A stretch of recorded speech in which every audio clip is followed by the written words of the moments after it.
નમસ્કાર મારા વહાલા બાળકો, મેથ્સ એન્ડ ઇંગ્લિશ યુટ્યુબ ચેનલમાં આપ સૌનું હાર્દિક સ્વાગત છે. મારા વહાલા બાળકો, હજી સુધી તમે આપણી યુટ્યુબ ચેનલ મેથ્સ એન્ડ ઇંગ્લિશને સબસ્ક્રાઈબ ના કરી હોય તો જલ્દી સબસ્ક્રાઈબ કરો અને વિડીયોને લાઈક કરવાનું ભૂલશો નહીં. બાળકો, આજે આપણે ધોરણ 6 અંગ્રેજી વિષયમાં યુનિટ 2 મેનર્સ મેટરમાં સ્પીકિંગ સ્કિલની એક્સરસાઇઝનું સોલ્યુશન કરીશું. રીડ ધ ડાયલોગ, સંવાદનું વાંચન કરો. મેક પેર્સ, જોડી બનાવો. એન્ડ ઇનેક્ટ ઇટ, અને અભિનય કરો. વિદ્યાર્થી મિત્રો, અહીં જે તમને સંવાદ આપેલ છે તેનું તમારે બેની જોડી બનાવીને અભિનય કરવાનો છે. હવે બાળકો, તમને અંગ્રેજી વાંચનમાં કોઈ તકલીફ ન પડે તે માટે તેનું ઉચ્ચારણ અહીં પેન્સિલથી લખેલ છે. આપણે વાંચીએ. Soni said, excuse me, may I sit here? Points to an empty chair. Soni કહે છે કે એક્સક્યુઝ મી, હું અહીંયા બેસી શકું? તે ખાલી ચેર સામે એટલે કે ખાલી ખુરશી સામે આંગળી કરીને કહે છે. Riya said, of course, please have a seat. હા, તમે સીટ લઈ લો. Smile and nodes. તે હસતા મોઢે કહે છે. Soni said, thank you, so kind of you. આભાર તમારો, તમે કેટલા દયાળુ છો. Sits down and makes eye contact. તે બેસે છે અને આઈ કોન્ટેક્ટ કરે છે રિયા સાથે. Riya said, you are welcome. તમારું સ્વાગત છે. Good manners are so important. એટલે કે સારી રીતભાત એ ખૂબ જ મહત્વપૂર્ણ છે.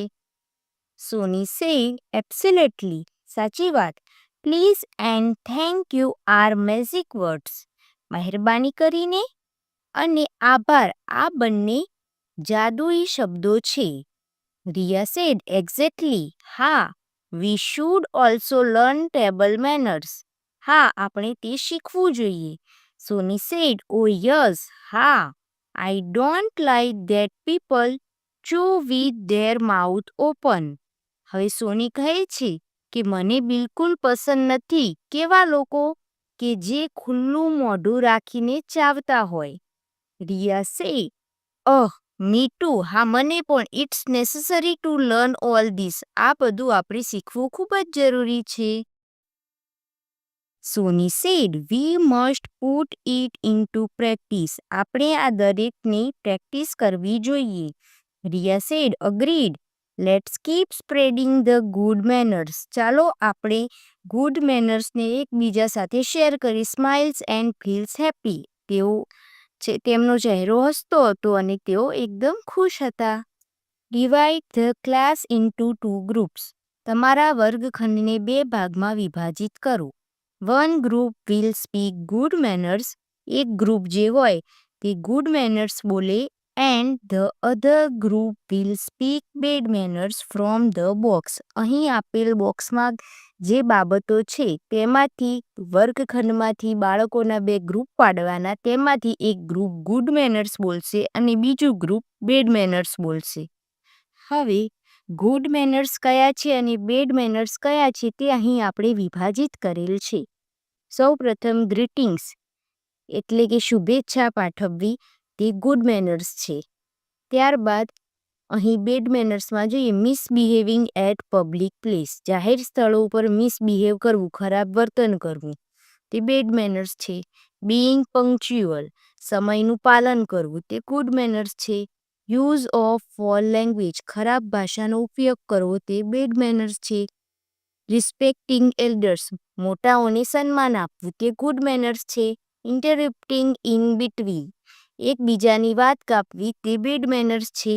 ઓલવેઝ સ્પીક ધ ટ્રુથ, હંમેશા સત્ય બોલવું જે ગુડ મેનર્સ છે. નોટ યુઝિંગ બેઝિંગ એટિકેટ્સ, શિષ્ટાચારનું પાલન ન કરવું તે બેડ મેનર્સ છે. 5 ગુડ મેનર્સ, આસ્કિંગ પરમિશન, કોઈની પરમિશન લેવી તે ગુડ મેનર્સ છે. નોટ રિપ્લાઇંગ એટલે કે કોઈને જવાબ ના આપવો. ઓર આન્સરિંગ રૂડલી, અથવા બેધડક ખરાબ રીતે જવાબ આપવો તે બેડ મેનર્સ છે. Using please and thank you, મહેરબાની કરીને અથવા આભાર આવા શબ્દોનો યુઝ કરવો તે ગુડ મેનર છે. યેલિંગ, ચીસો પાડવી તે બેડ મેનર્સ છે. લિસનિંગ એક્ટિવલી, સારી રીતે સાંભળવું તે ગુડ મેનર્સ છે. મિસબિહેવિંગ એટ ડાઇનિંગ ટેબલ, ભોજન ટેબલ પર મિસબિહેવ કરવું જે બેડ મેનર્સ છે. Saying excuse me and I am sorry, આપણી જ્યારે ભૂલ હોય ત્યારે આઈ એમ સોરી કહેવું અથવા એક્સક્યુઝ મી શબ્દનો ઉપયોગ કરવો તે ગુડ મેનર્સ છે. જ્યારે નોટ ગ્રીટિંગ ગેસ્ટ્સ એટલે કે કોઈ મહેમાન આવે તો તેને શુભેચ્છા ના પાઠવવી અથવા આવકારવું ન, તે બેડ મેનર્સ છે. સ્ટોપ વેસ્ટિંગ ફૂડ, ખોરાકનો બગાડ થતો અટકાવવો તે ગુડ મેનર્સ છે. ડિસઓબેઇંગ, આજ્ઞાનું ઉલ્લંઘન કરવું જે બેડ મેનર્સ છે. બીઇંગ કાઇન્ડ એન્ડ કોમ્પેશનેટ, દયાળુ રહેવું તે ગુડ મેનર્સ છે. વિદ્યાર્થી મિત્રો, અહીં સ્પીકિંગ સ્કિલનું સોલ્યુશન પૂર્ણ થાય છે. વિડીયો ગમ્યો હોય તો તેને લાઇક કરો, તમારા મિત્રો સુધી શેર કરો. મળીએ એક નવા વિડીયો સાથે. ધન્યવાદ.